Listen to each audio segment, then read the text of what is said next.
करते फिर अब सवाल सीधा आचार्य डॉक्टर अशोक कुमार मिश्र जी से कि पूज्य संत श्री आशाराम जी बापू 11 वर्षों से जेल में है। अभी 11 वर्ष उनको 31 अगस्त की रात को बापू जी को गिरफ्तार किया गया और 31 अगस्त 2024 की रात को बापू जी को, मतलब 1 सितंबर कहिए, 1 सितंबर को बापू जी को पूरे 11 वर्ष हो रहे हैं जेल में, कारावास में। तो ये जो अन्याय हो रहा है, क्या कहता है ज्योतिष शास्त्र, और कब बापू जी की रिहाई की संभावना है? क्योंकि बहुत पीड़ा है आचार्य जी, न केवल बापू जी के शिष्यों में बल्कि ऐसे कई सनातनियों में जो बापू जी के प्रति आस्था रखते हैं और जानते हैं कि ये बहुत बड़ा षड्यंत्र हुआ है और बापू जी को फंसाया गया है। क्या कहेंगे आचार्य जी? जी, इस विषय को चूंकि आपसे लाइव जुड़ने से पहले जो भी आपके चैनल पे जो कमेंट्स आए थे, जो प्रश्न आए थे, मैं उन प्रश्नों को देख रहा था तो सर्व प्रमुखता से इस प्रश्न को उठाया गया था। तो मैं इस प्रश्न की थोड़ी विशद चर्चा करूंगा और मैं इस प्रश्न को 2 भाग में लूंगा। एक भाग लौकिक दृष्टि से और दूसरा पारलौकिक दृष्टि से। देखिए, बापू जी जैसे संत का जेल में होना, ऐसे राष्ट्र संत का जेल में होना, ये इस देश के लिए, हमारे समाज के लिए एक कलंक है और मानवता इस कलंक को, हमारा देश, हमारा राष्ट्र इस कलंक को धो नहीं पाएगा, कभी इस कलंक से निवृत्त नहीं हो पाएगा। लेकिन एक सत्य बात यह भी है कि संत लीला भी करते हैं। गुरु नानक देव जी ने किया, कबीर जी ने किया, गौतम बुद्ध ने किया, महावीर ने भी लीला की। तो एक उसका एक अलौकिक दृष्टिकोण है, लेकिन हम लौकिक दृष्टिकोण से पहले इस प्रश्न को जान लेते हैं और फिर मैं ग्रहों के आधार पे क्या स्थिति बनती है उसकी भी बात करूंगा। देखिए, जो कुछ भी, चूंकि समाज में जो कुछ भी घटित हो रहा है उस पर दृष्टि रखना एक प्रबुद्ध ज्योतिषी का ये कर्तव्य है, क्योंकि ज्योतिषी सत्य को निकालने का प्रयास करता है, सत्य को जानने का प्रयास करता है। हम केवल मीडिया में कही गई बातों को सुन करके उसको आत्मसात कर लें, ये तो किसी भी व्यक्ति के लिए उचित नहीं है, लेकिन एक ज्योतिषी के लिए तो सर्वथा अनुचित है। तो मैं ये मानता हूं कि एक बड़ा षड्यंत्र करके हिंदू सनातन धर्म को बदनाम करने के लिए पूज्य बापू जी को जेल में डाला गया। आप देखिएगा, मैंने थोड़ा होमवर्क किया आपसे जुड़ने के पहले, क्योंकि ये प्रश्न बहुत सारे मित्रों ने, साधकों ने उठाया था। ये जो पोक्सो के तहत बापू जी की अरेस्टिंग हुई, गिरफ्तारी हुई, ये 14 नवंबर 2012 को ये कानून लागू हुआ और शायद जहां तक मुझे याद है बापू जी की गिरफ्तारी अगस्त 2013 में हुई थी। जी। ऐसा लगता है कि ये कानून ऐसे महापुरुषों को, हिंदू सनातन धर्म को बदनाम करने के लिए फ्रेम किया गया, बनाया गया, ऐसा मैं व्यक्तिगत रूप से भी मानता हूं। और जब आप इसकी एनालिसिस करेंगे तो ये तथ्य निकल करके आएगा, क्योंकि मैं उन दिनों में देखता था कि बापू जी के जो सत्संग होते थे, जो कार्यक्रम होते थे, उसमें एक जनमेदनी सी उमड़ आती थी। और पूज्य बापू जी जो भी उनके पास जाता था, नेता हो, सामाजिक कार्यकर्ता हो, उनके पास चला जाता था और उनका संकेत पा करके समाज का एक बड़ा हिस्सा उस व्यक्ति का समर्थन करने लगता था। अर्थात ये कहना चाहिए कि जो राजनीति करने वाले लोग हैं, उन लोगों ने देखा कि ये राजनीति को इनके द्वारा प्रभावित किया जा रहा है, जबकि वो तो राष्ट्र की सेवा के लिए, अगर राष्ट्र की सेवा के लिए राजनीति को प्रभावित किया जाता है तो ये तो बड़ी उत्तम बात है। अगर धर्म की सेवा के लिए राजनीति को प्रभावित किया जाता है तो इससे अच्छी बात क्या हो सकती है। लेकिन मुझे लगता है कि शायद ये चीज उस समय के राजनीतिज्ञों को रास नहीं आई और उन्होंने बापू जी को फंसाने का एक षड्यंत्र बड़े व्यापक रूप से रचा और उसमें वो तात्कालिक रूप से कामयाब भी हुए। अब जैसे मैंने बात की पोक्सो एक्ट की, ये कानून ऐसा है, मैं हालांकि कानून का जानकार तो नहीं हूं, लेकिन एक सामान्य, इस देश का एक नागरिक होने के नाते सामान्य समझ तो रखनी पड़ेगी, क्योंकि किसी कानून से अपनी रक्षा करना, अपना बचाव करना और अपने लोगों का बचाव करना, जब उसकी कुछ जानकारी होगी तभी हम कर पाएंगे।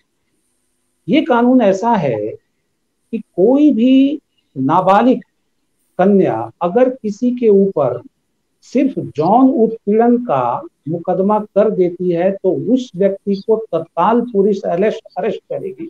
ये नॉन बेलेबल है, इसमें जमानत नहीं होती है और उस व्यक्ति को जेल के पीछे जाना पड़ेगा और उसे अपनी बेगुनाही खुद साबित करनी पड़ेगी। आप बताएं, मान लीजिए कि थोड़ी देर के लिए मैं अपने घर में ही हूँ, मेरे घर की अपनी खुद की बेटी या अपनी मेरी बहन जो नाबालिग है वो कह दे जा करके पुलिस में, किसी कारण से गुस्सा हो जाए, नाराज हो जाए मुझसे, या कोई थोड़ी बहुत तत्कालिक मनमुटाव को लेकर के वो जा करके पुलिस में कह दे कि हमारे भाई ने, हमारे पिता ने हमारा यौन शोषण किया है, तत्काल मुझे पुलिस अरेस्ट करके लेकर के जाएगी।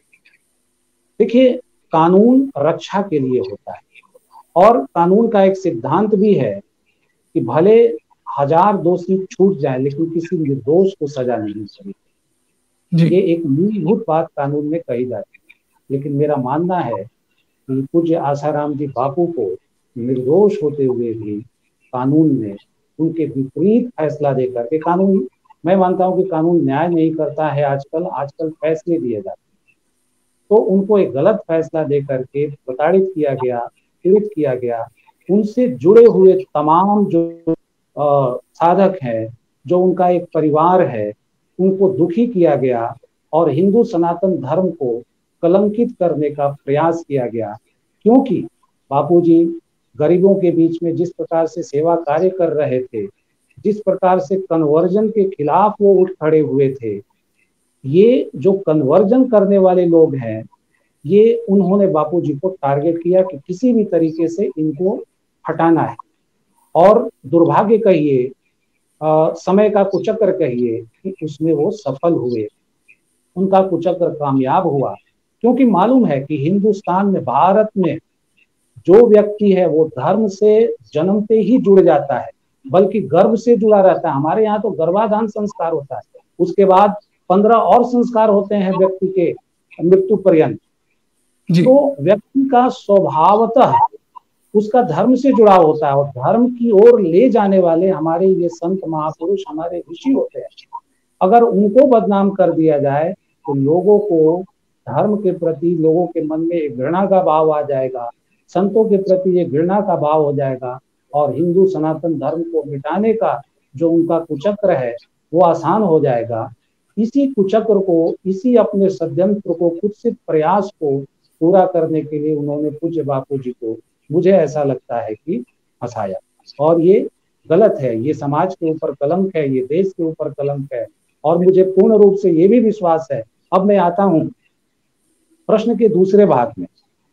देखिए, जिस प्रकार से बापूजी के मैं कई साधकों से, उनकी संस्था में कार्य करने वाले लोगों से मैं मिला, उनकी मन की पीड़ा और व्यथा को समझा, मैं खुद व्यक्तिगत स्तर पे भी बहुत व्यथित और पीड़ित हुआ। बापूजी को ब्रह्मज्ञानी संत कहा गया है, सिद्ध महापुरुष कहा गया है। ऐसे सिद्ध महापुरुष जो संकल्प कर लेते हैं वो पूरा होता है। और संकल्प शास्त्र के ऊपर कभी हम लोग चर्चा करेंगे। लेकिन अब जैसे आपका संकल्प था कि मैं आपके चैनल से जुड़ूं, मेरा भी ये संकल्प था कि नहीं, जो दिन निश्चित किया गया है, जो समय निश्चित किया गया है, उस समय हम लोग जुड़े। तो हमारा ये छोटा सा संकल्प देखिए, हम जुड़ गए और इस YouTube के माध्यम से हमसे बहुत सारे लोग जुड़ गए और सूचनाओं का, जानकारियों का, ज्ञान का आदान प्रदान हो रहा है, बातचीत हो रही है, चर्चा हो रही है। तो बापूजी जैसे महापुरुष जो कि साधना में सिद्ध हैं, सिद्ध महापुरुष हैं, उनके संकल्प को तोड़ना या उनके संकल्प से बाहर निकलना, ये तो किसी और के लिए संभव नहीं दिखता है। ये तो वही कर सकते हैं और संत लीला भी करते हैं।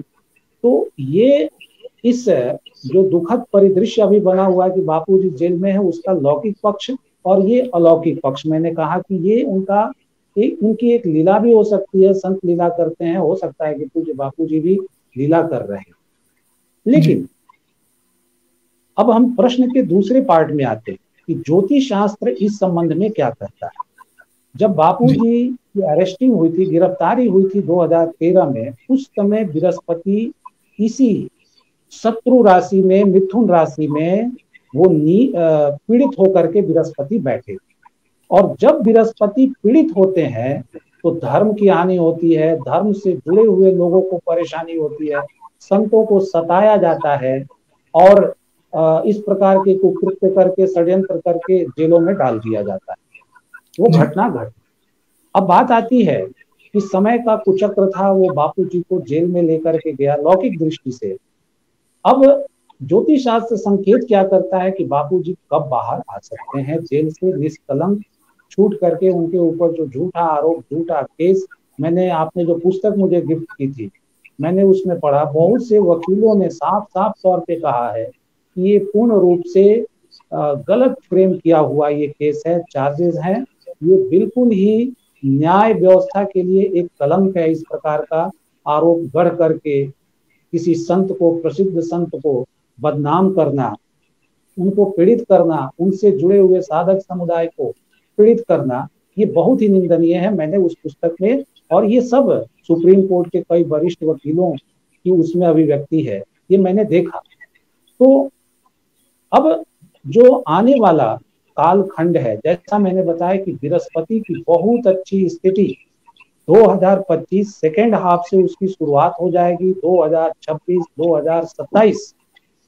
और जो मैंने 12 साल के राशि चक्र की बात की, 2013 से लेकर के 12 जोड़ेंगे तो 2025, वो समय, वो काला जो अध्याय कह सकते हैं, समय का जो काला कह सकते हैं कि जो चक्र है उसकी समाप्ति हो रही है। तो इस प्रकार से ज्योतिष शास्त्र मुझे संकेत कर रहा है कि बापूजी 2025 के सेकेंड हाफ से उनकी रिहाई का समय प्रारंभ होता है और 2027 तक बापूजी निष्कलंक, उनके ऊपर जो झूठे आरोप लगाए गए हैं उनकी समाप्ति हो करके वो जेल से बाहर आएंगे और पुनः मानव समाज की सेवा में, मानव समाज को दिशा देने में, हमारे धर्म को दिशा देने में वो फिर आकर के प्रवृत्त हो जाएंगे। जय हो। 2025 सेकेंड हाफ से ये समय प्रारंभ होता है और 2027 तक ये समय रहेगा। इस कालखंड में बापू जी के जेल से बाहर आने की प्रबल संभावना है, प्रबल संभावना मैं बोल रहा हूँ। और मैं इस संदर्भ में एक बात ये भी कहूंगा कि उनसे जुड़े हुए लोगों को, साधकों को जाकर के उनसे प्रार्थना करनी चाहिए कि बापूजी अब बहुत हो गया, अब आप इस देश की पीड़ा को, हमारे धर्म की पीड़ा को, हमारे समाज की पीड़ा को, साधक जो उनसे जुड़े हुए उनकी पीड़ा को देख करके वो अपना संकल्प बदलें।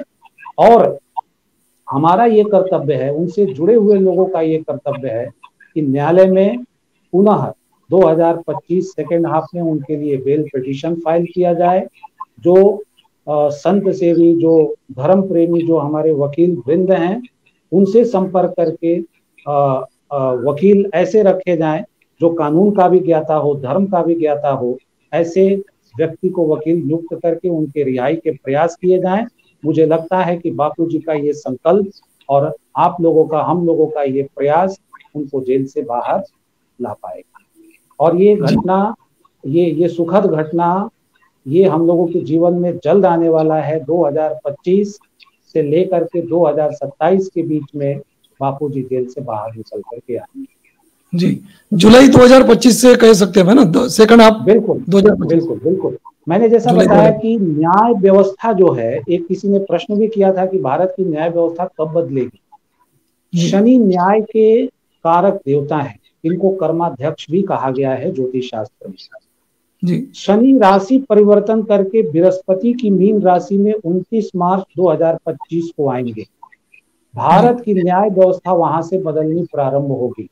बृहस्पति की जो मीन राशि है वो 12 राशियों में सर्वश्रेष्ठ राशि मानी जाती है।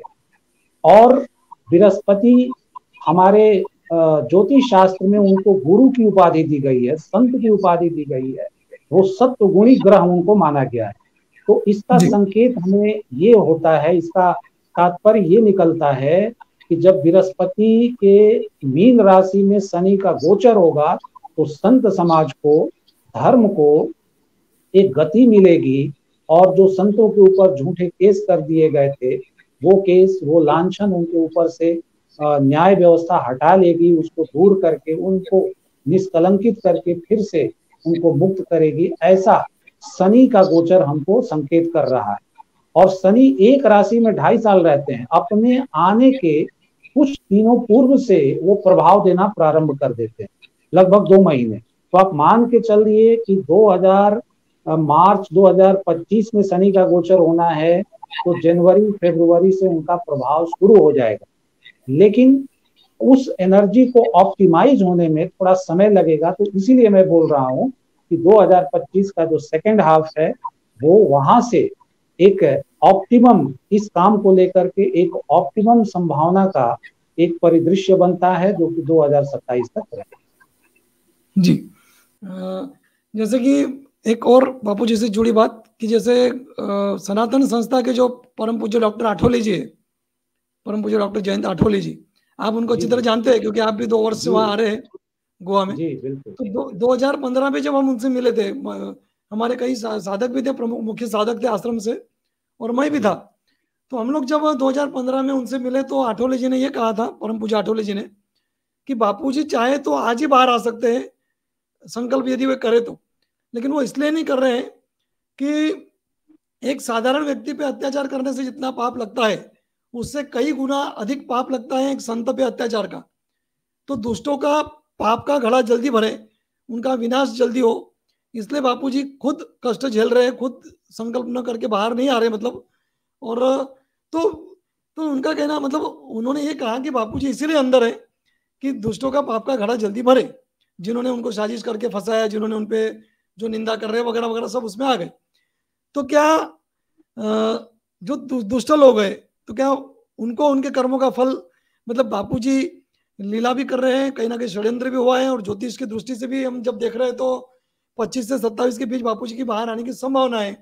अभी तक 11 वर्ष से जो बापूजी जेल में है, तो ये कहीं ना कहीं ज्योतिष भी इस बात को, मतलब कुल मिला के मैं आपसे पूछना चाह रहा हूँ कि क्या जो बापूजी पर जिन्होंने अत्याचार किए, जिन्होंने बापूजी के साथ अन्याय किया, तो क्या उनको कर्मों का फल मिलेगा? ज्योतिष शास्त्र क्या कहता है? ये मतलब ये प्रश्न बहुत ही महत्वपूर्ण है। और ज्योतिष शास्त्र तो मूल रूप से कर्म का ही विज्ञान है। व्यक्ति अपने जीवन काल में जिन कर्मों को करता है, गीता का स्पष्ट सिद्धांत है, अवश्यमेव भोक्तव्यम कृतम कर्मम शुभाशुभम।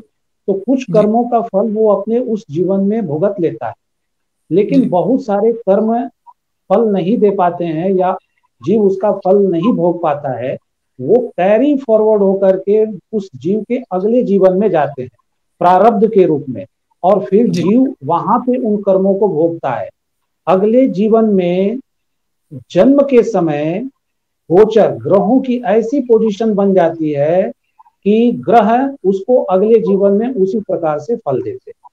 तो जो आपने कहा, इन सारी चीजों को देखिए, कोई भी घटना घटती है तो अच्छे बुरे दैवीय कृपा सब कुछ समायोजित करके उनके कोऑर्डिनेशन से कोई घटना घटती है। बापूजी का संकल्प कि हम जेल में जाएंगे, या जेल में जा करके जब हम पे अत्याचार करेंगे तो उनके पाप का घड़ा बढ़ेगा, और उसी प्रकार से इन लोगों ने, षड्यंत्रकारियों ने उनके खिलाफ षड्यंत्र भी रचा, और उसी प्रकार से एक बुरा काल खंड भी आ गया। जैसे मैंने बताया कि 2013 में बड़ी विकट स्थिति बनी, जब बृहस्पति लगातार वृषभ राशि में फिर मिथुन राशि में आए, तो ये सारी चीजें एक साथ मिल करके ये घटना घटित हुई। कोई भी घटना घटित होती है तो जब तक उसके सारे कंपोनेंट्स एक्टिव नहीं होते हैं तब तक वो घटना घटित नहीं होती। तो ये घटना घटित हुई, लेकिन अब जैसे बात आती है कि पाप का घड़ा भर गया है कि नहीं, और भर गया है तो ये भुगतेंगे कि नहीं, वो समय बहुत निकट है। क्योंकि जो चीजें हो रही हैं वो अपने पराकाष्ठा पे है। और जैसा मैंने पूर्व में कहा कि अगर मानवता की रक्षा होनी है तो ये अभी का ही समय है कि यहाँ पे इन कहिए कि दानवों का इन पापियों का, इन षड्यंत्रकारियों का, जो देश धर्म मानवता के खिलाफ लगे हुए हैं, मानवता को बर्बाद करने पे लगे हुए हैं, उनका शांत होने का ये समय है। और उनके पाप का घड़ा भर गया है। मुझे लगता है कि 2025, ये 2020 से कोरोना का जो समय शुरू हुआ 2032 तक, इस काल खंड में इनका नाश होना निश्चित है। ऐसा संकेत मुझे ज्योतिष शास्त्र की मदद से, धर्म शास्त्र की मदद से मिलता है। जी, बहुत बढ़िया। तो पूज्य बापू जी के बारे में बहुत विस्तार से चर्चा आचार्य डॉक्टर अशोक कुमार मिश्र जी ने बहुत अच्छे रूप से हमको समझाया है।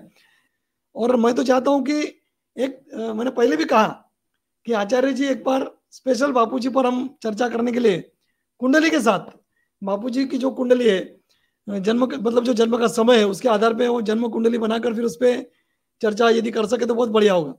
ऐसा जी कर जी, सकते हैं। आपका ये जो प्रस्ताव है मैं इसे सहर्ष स्वीकार करता हूँ।